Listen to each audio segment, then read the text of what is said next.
এক গ্রামে হরিদাস নামে এক কৃষক থাকত। সে খুব পরিশ্রমী কিন্তু গরিব ছিল।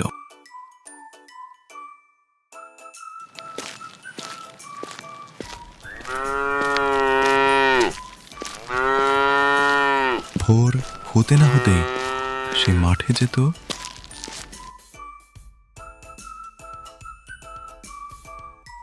জমি চাষ করত, গাছ লাগাত আর ফসলের যত্ন নিত।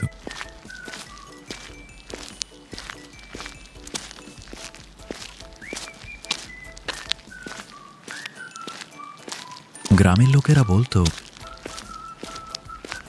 ভাই হরিদাস, তোমার ভাগ্যে নেই, তাই তুমি গরিব।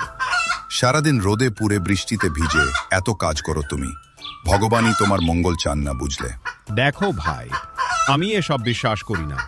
ভাগ্য নয়, পরিশ্রমই মানুষকে বড় করে। ঠিক আছে ভাই, খুব ভালো থেকো, আবার দেখা হবে।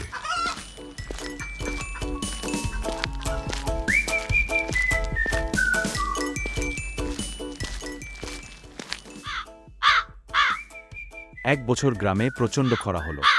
অনেকের জমি শুকিয়ে গেল, কিন্তু হরিদাস আগে থেকেই তার জমিতে খাল কেটে পানি জমিয়ে রেখেছিল, ফলে তার ফসল নষ্ট হলো না।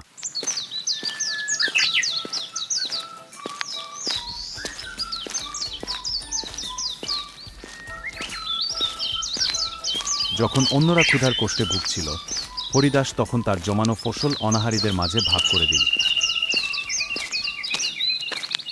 এই নিন কাকা, এটা ধরুন। আমি থাকতে চিন্তা করবেন না। বিপদে আপদে প্রতিবেশী তো প্রতিবেশীর পাশে থাকবে। আসি কাকা বাবু, ভগবান তোমার মঙ্গল করবেন।